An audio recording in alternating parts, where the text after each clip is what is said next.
So our contact was like, if you see me flick my hair, that means stop. So we're at this real hardcore bit, and then she's just standing there flicking her hair, and we're like, what's going on? The prince, the Abu Dhabi prince, had just like stood up and walked out, and we're like, okay, all right, like, yep, all right, we're just gonna stop right here. Then we're like, wow, okay, cheers, bye. She's like, my friend's walking off with this strap on, and I'm like, okay, get me off the ground, let's get the hell out of here.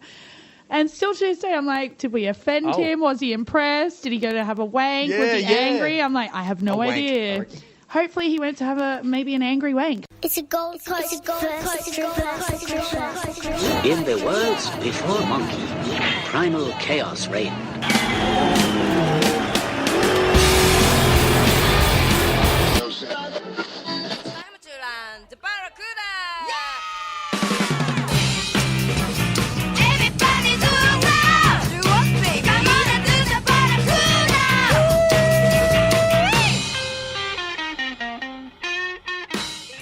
G'day viewers. This podcast was brought to you by Koala Karma, the chill out drink. Sit back, relax, and drink some Koala Karma. Oh my god, probably the greatest podcast ever. With the beautiful Bambi Le Fist, who's currently doing a wee downstairs. Oh my god, the greatest stories ever. I'm glad she came in. She leaves for Las Vegas tomorrow, all the way from WA. Are you there, Bambi Le Fist? Yeah! Hey, put it there. Okay. Well... No, I mean put her there. Oh. Come on, you got to start this off right.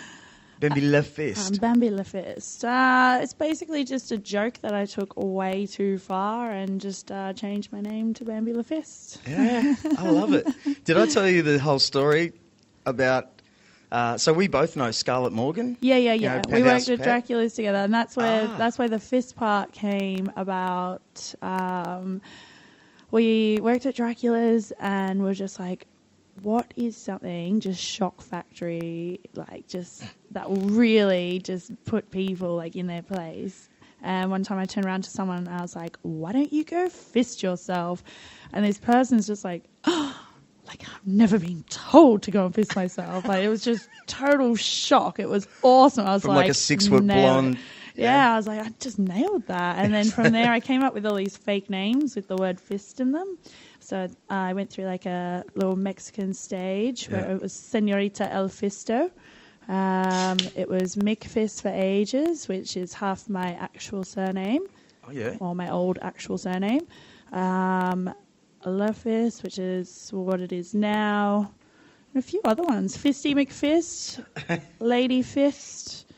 All these different ones with Fist, and then I just kind of settled with Bambi Le Fist. I thought it's got a nice ring to it. You're a Sounds funny really nice. person, man, aren't you?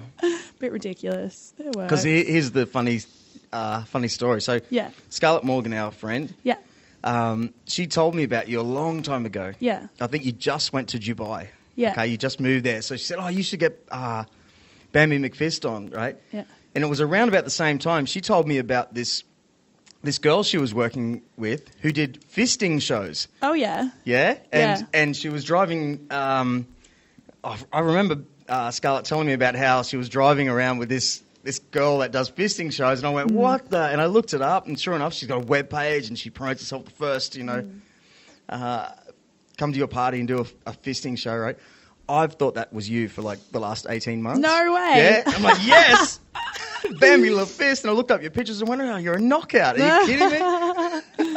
Nah. So, but then Scarlett cleared it up. You know, what are you? You know, what do you do? She told me you're a comedian. I do. I've done like some comedy stuff. I did some Vox Pop where I was like walking around on the streets in Perth, asking people controversial questions, turning into like a bit of a joke and stuff. Just like an entertainer. So like I do adult entertainment, and then it's just, I guess that's where my sort of niche comes in. It's like a lot of the girls are quite funny that I work with. So it's not just, oh, hey, here's a pretty girl. There are some that are just very wallflowery, like, oh, it's just a pretty girl serving you some drinks. But then there's some real funny ones. And we're like just pretty much like naked comedians really at work, and we just make people have the best time ever. So that's my sort of my thing. That's good because that's where I find Scarlett, who I've known for a long time. She's hilarious. So funny. And I've known her so long, since she was 16. Yeah. So working in a lesser known theatre restaurant, the Castle. Yeah. Right. Is it one in Tweed? Yeah, that's what everyone says. Wasn't that thing down there Yeah. somewhere? Yeah, exactly. Yeah. Like Chugan. Yeah, Chugan. Anyways, but it was clear that Scarlett has this personality, like, you know, she's exactly suited for that kind of, and I've said it a million times before, a body made for sin, like the body. Yeah. And so the type of person that could go to do shows and all that sort of work and ride the industry. Yeah. And just palm off these idiots. And, Yeah. you know, like, with bubbly. You know, she was actually here the other week, and the bloody thing didn't record, you know. What? Yeah, it was Is it recording now? It is. Fingers crossed. 100%. Oh, man. We got well wasted, though. Not her, but there was like a couple other girls. It was crazy. But, she told me about that. yeah. Oh, I was the wasted one. Jeez. We're drinking champagne. We had all this champagne. That's why I didn't record. Didn't eat. Yeah. Anyway. But, That's funny. you know, it's that's where I find stuff like that is interesting because you're in a certain, you see a whole different world if you're, you know, having to go to parties and do I'm things. so used to that. Like, I've been doing like topless waitressing for like 5 years. But yeah, when people are like, oh, so what exactly do you do? It's like, oh, I guess I haven't really like branded myself or marketed myself super, super well. But I've got a really good reputation. Like back in Perth, like I've got heaps of like my own clientele that want me, and we just have an absolute ball. Right. So, but like I want to get more into like the TV stuff. So I've done Champaign Showgirls reality TV season 1. And then out of everyone that did that, I was the only one asked to go back for season 2, which is starting end of September, so in a few weeks' time. On air now? No, it's still getting edited, and it should be out maybe December or January. Not too sure which stations as yet. We're in talks with a few different ones. So, can you tell me what it's about yet? Yeah, it's all like the behind the scenes, in front of the scenes of travelling showgirls. So the first season, we did 7 shows. So we did like Perth, Mandurah, Bunbury, then drove all the way, like, how long did it take? Maybe 20 hours or something, through a cyclone, all the way up to Port Hedland and Karratha. And yeah, it's like, you know, everything. I don't think there's actually been a reality TV show on this before. So I don't know why, but yeah, it was just a load of fun. So the next How many girls in one bus? We had 2 camper vans that drove up when this is when the cyclones were happening in February in Perth. It was out of control. And like, I'm just going on my phone like, because I was the weather girl, so I'm doing all these weather reports like, this road's closed, that road's closed, like, what are we doing? Drove into a cyclone to like get up there. I actually thought I was going to die. I don't think that too often, but yeah, it was that time. I was like, this is really dangerous. So driving through these floods and just your head. I was like, it'll make really good clothes. TV, but like, come on, what if the cameras get wet? So you are a weather. I was a weather girl last year for like maybe 4 months or so.